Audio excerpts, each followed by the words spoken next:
I belong to the part of the population that believes the majority of us are reasonable, decent people. Hopefully there's some others in the audience that think that too. And if you're part of that group, you realize through the last presidential election that you tested that belief somewhat. I am also a horsewoman. I own this lovely little chestnut horse named Plato. And through that, I have a lot of Facebook acquaintances that are also in the horse world. And so I was kind of stunned, shocked, and just full of disbelief at some of the things these people would share and put out on Facebook. I didn't realize their beliefs could be so much different than mine. And I didn't really think that the things they were saying were decent, reasonable things. But luckily, I have my little horse, and there's nothing less stressful than going out and riding in the woods. So my friend Beth and I decided to do a couple-day vacation down at Patapsco State Forest in Maryland. That's 14,000 acres of beautiful woodlands with the wonderful Patapsco River running through it. We got set up and we went out for our first ride. And we're riding along the river and we came to a very rocky place on the path and we didn't really want to take our horses across it.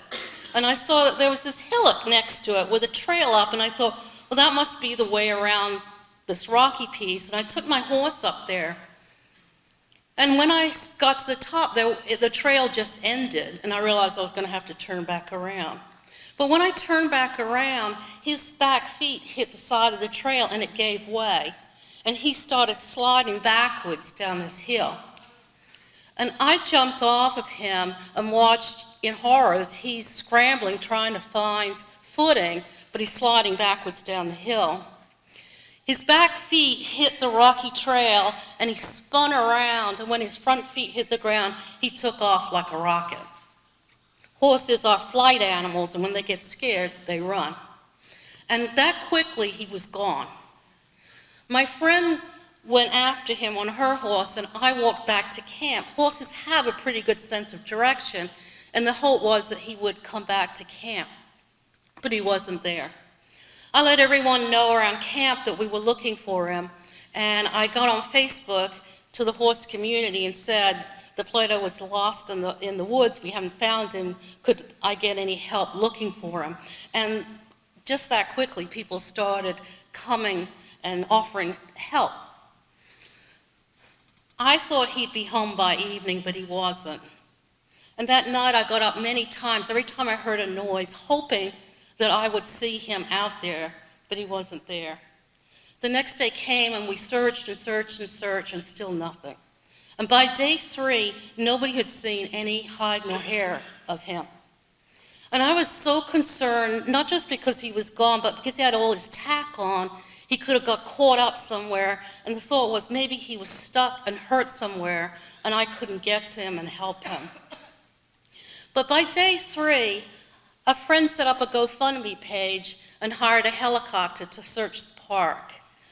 Someone set up a Facebook page because I was having so many people call my Facebook page, or call me, and they named it the Where's Plato page.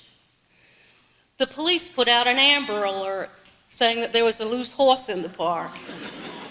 My husband made posters that we spread everywhere. Drone groups came out and flew the park with their drones trying to find him. Bikers and hikers came out. But still, by day 5 and 6, no one had seen any sign of him at all. And so just the worry kept increasing and increasing. And then the news people from Baltimore came out and interviewed, and that went all over Maryland. And things like that kept happening. People came by and gave food. There's a lot of support in many ways.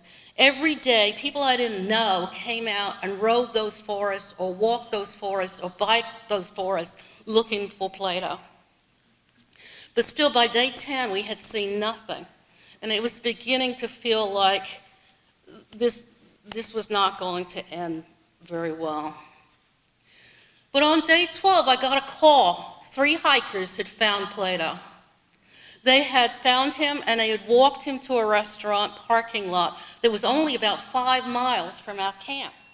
And I ran over there, and there was this poor, dejected little horse standing in the parking lot. I put my arms around him, and he rested his head on my shoulder. And he had this terrible gash under his arm from where the tack was. I took him back to the camp, and the vet came out, and the vet said, you know, he's going to be fine. He'll take a little while, but there's nothing seriously wrong with him. And that night, I got up several times and watched him munching hay in his little stall that he was in. And I thought about it, and I thought about the hundreds of people that came out. The fact that we had 10,000 likes on Facebook, all the support and everything that people did to help us find him. And no one asked what political party we were from. Nobody asked what we believed or what our background was. All of these people came together to find one little horse. And so I kind of smiled with satisfaction that I do believe I'm right. The majority of us are decent, reasonable people. Thank you.